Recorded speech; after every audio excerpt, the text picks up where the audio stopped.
Même encore maintenant, on galère un petit peu à réussir à souffler une bulle droite par exemple, c'est pas forcément simple.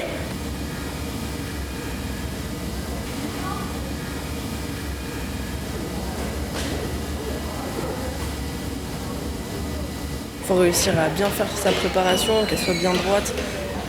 Il y a plein de petits détails comme ça à connaître et même au bout de 4 ans, il y a des trucs des pièces qu'on fait, on n'arrive pas à comprendre pourquoi elles sont pas bien faites parce qu'on n'a pas le truc quoi.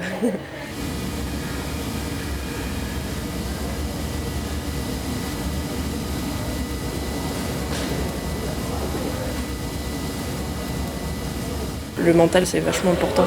Quand on est speed pour faire une pièce, ça marche pas, faut être calme et il faut bien respirer.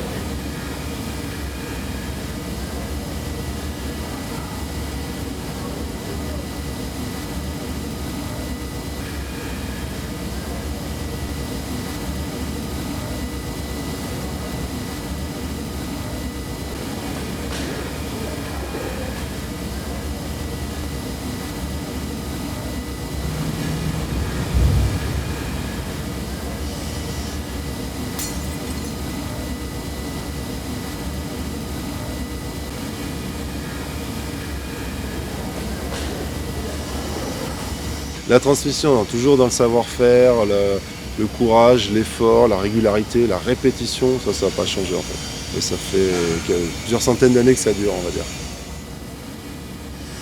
Il y a eu quelques années en arrière, c'était une voie de garage. Là, c'est absolument l'inverse, c'est que tous nos jeunes ont envie de toucher de la matière, d'avoir une réalité professionnelle, au sens non plus artistique, mais plutôt artisanal, savoir-faire manuel. Vraiment travailler avec ses mains en fait.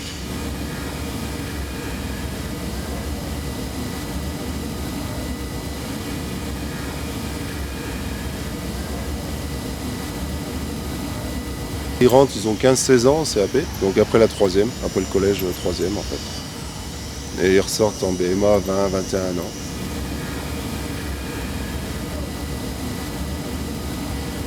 On montre, on démontre, on fait de la démonstration, on fait de la théorie en salle, on explique. Après on les laisse faire aussi, qu'ils se débrouillent un petit peu pour vraiment découvrir. On revient dessus, on conseille, et après on donne des consignes s'il faut pour arriver à un résultat vraiment.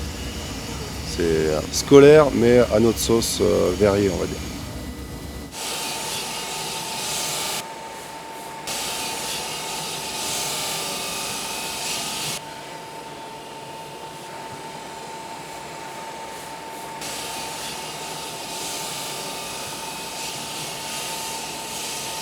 C'est plusieurs petites pièces qu'après on va coller. On va coller plein de petites pièces et au final ça va donner une boîte à bijoux.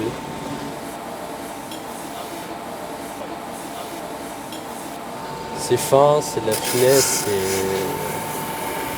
voilà. C'est à long terme aussi, parce que j'aime bien aussi passer plusieurs heures sur des pièces. Et c'est ça qui me motive. Donc voilà.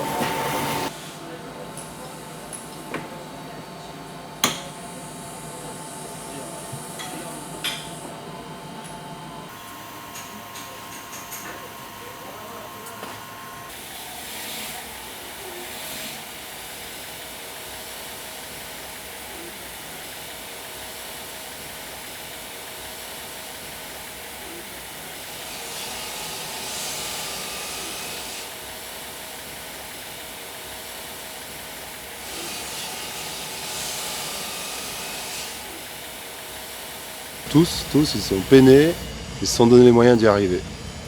Après, bon courage pour la suite à chacun d'entre eux en fait.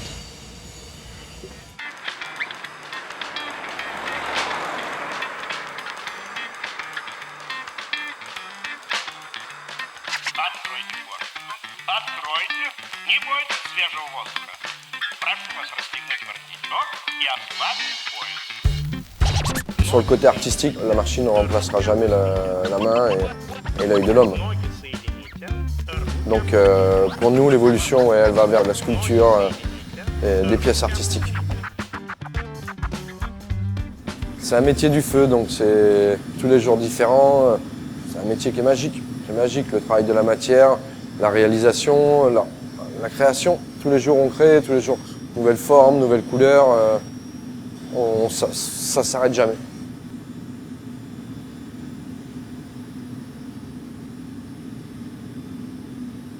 La première étape, ça va être de poser le décor, mettre les couleurs. Voilà. Alors tout ce qui est coloration, c'est des oxydes métalliques.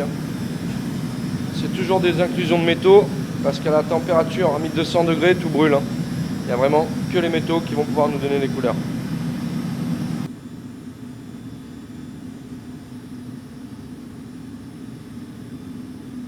J'ai fait 2 ans d'apprentissage à Moulins, dans l'Allier, à l'École nationale du verre. Après, j'ai enchaîné sur un brevet des métiers d'art. Donc voilà, j'ai démarré chez Dôme, après je suis rentré chez Baccarat, où là j'ai pu vraiment apprendre les bases. Et après, je me suis dirigé plutôt vers la création artistique. Voilà, le travail à la main, sans moule. Et après, en 2005, j'ai monté mon atelier à Cordes-sur-Sienne.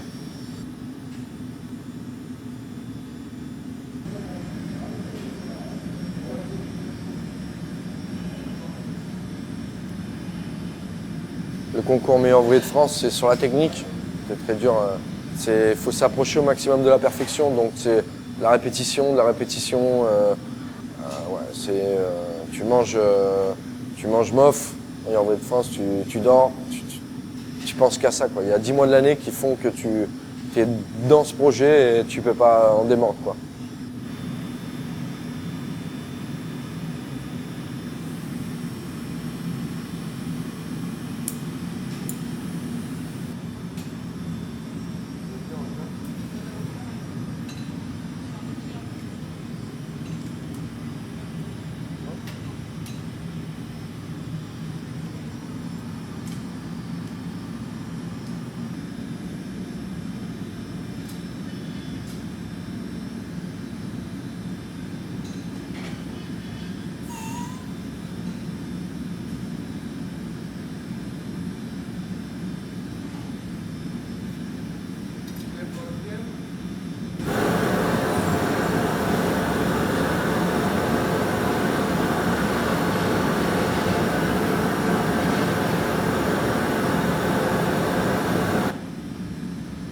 Il y a 10 ans de formation de base pour faire un verrier. Tous les jours c'est différent. Le verre il se comporte différemment. C'est vraiment une matière qui est vivante, donc c'est vraiment, ça s'arrête jamais. L'apprentissage c'est vraiment tous les jours. Même les collègues qui sont à la retraite, ils te diront, l'apprentissage c'est jusqu'à la fin de ta vie, quoi.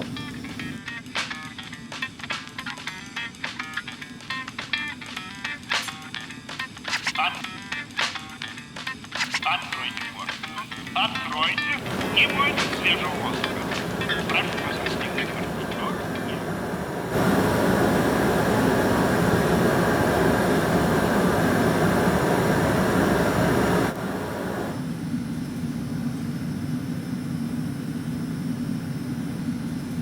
Au début, on ne sait pas, et puis à force de faire de la pratique, c'est vraiment ce qui est le plus important.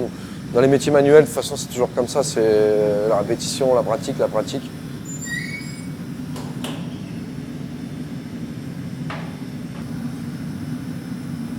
J'ai toujours eu des stagiaires, des jeunes en formation chez moi. Moi, j'adore ça, la formation. Et puis d'acquérir tout ce savoir, si c'est pas pour le transmettre, je ne vois pas d'intérêt, quoi. Vraiment, c'est les apprentis, les stagiaires, c'est tous les jours tu te remets en question. Des choses que toi tu fais, parce qu'avec l'expérience tu les fais comme ça, et bien là il faut les revenir en arrière et les décrire. Et donc du coup, même moi, ça me remet toujours en question.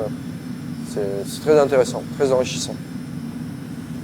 Un ancien prof, meilleur ouvrier de France, partait à la retraite. Moi j'ai postulé et puis voilà, ça s'est fait. Là j'ai fait la rentrée au mois de septembre. Pour moi c'est un régal.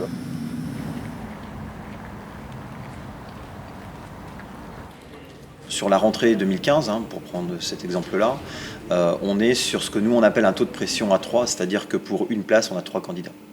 Voilà, ça c'est pour l'entrée en CAP. Et pour l'entrée en DMA, donc l'équivalent du BTS, donc au niveau post-bac, on est sur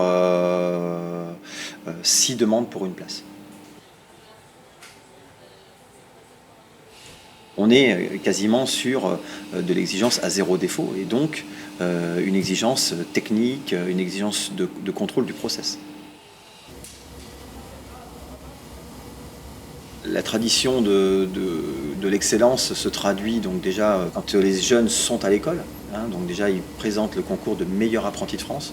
Donc chaque année, on peut s'enorgueillir d'avoir en moyenne entre 3, 4, des fois 5 jeunes qui ont des médailles d'or nationales, ce qui est le cas l'an dernier, puisque l'an dernier, on a eu 5 médailles d'or nationales, 3 pour des souffleurs de verre et 2 pour des verriers décorateurs. Et nombre de ces élèves, au cours de leur parcours professionnel, atteignent le niveau de meilleur ouvrier de France. Troisième. Hop.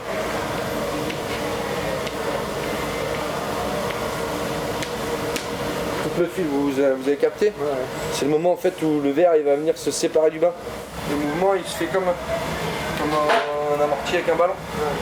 Tu vois, tu l'accompagnes parce que si tu l'accompagnes pas, ton verre, ben, s'il vient pas s'asseoir dessus et qu'il est trop long, ou vous allez l'enrouler autour, vous n'allez pas le tenir, ou il va recouler avant de sortir. On a un peu tous les profils. On a des gens qui ne tiennent pas en place à l'école, qui ne leur convient pas, mais arrivent à l'atelier, ils sont extra. Et tu as des gens aussi qui sont très bien, qui peuvent être très bien assis sur une chaise, comme à l'atelier, où ça fonctionne.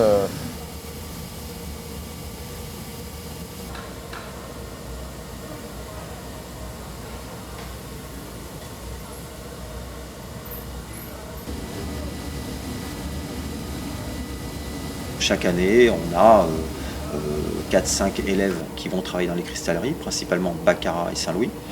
Et sinon, on a beaucoup de jeunes qui partent à l'étranger, donc principalement donc au Québec, et à la Glass and Ceramics Cologne à Bornholm, donc qui est une école qui dépend du Danemark.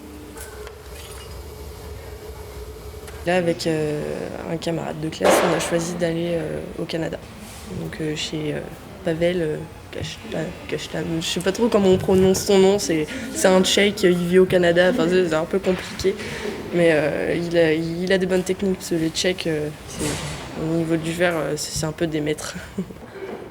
C'est un apprentissage vraiment très long, il faut en vouloir.